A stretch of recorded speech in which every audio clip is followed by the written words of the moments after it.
প্রশ্ন করুন, কোরআন অবমাননা, নবীজির অসম্মান, মুসলিম নারীর ইজ্জতের লুণ্ঠন, ইসলাম বিদ্বেষ, হিন্দুত্ববাদ, এই বিষয়ে আপনাদের অবস্থান কি?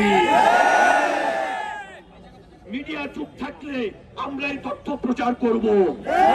আমরা কোন দালাল মিডিয়ার মুখাপেক্ষী নই। মিডিয়া এবং অন্য যারা আছে আমাদের ঘটনাকে ধামাচাপা দেওয়ার চেষ্টা করবে, আমরা অবশ্যই জনগণকে সাথে নিয়ে আমরা আমাদের মিডিয়া গড়ে তুলব এবং তাদের তথ্য সন্ত্রাসের বিরুদ্ধে আমরা প্রতিরোধ গড়ে তুলব। সার্বিক পরিস্থিতি বিবেচনায় আমরা এই সমাজের সামনে 6টি দাবি পেশ করছি।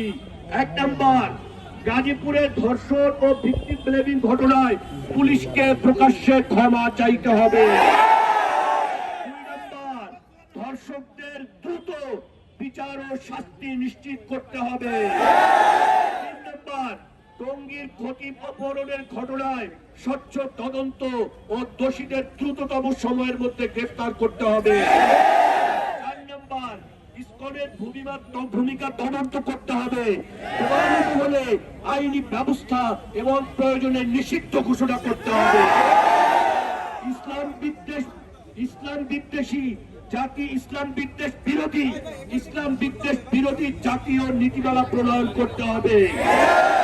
রাষ্ট্রীয় কাঠামোগত ইসলাম বিদ্বেষ শিকার ও সংশোধনের প্রস্তুতি নিতে হবে।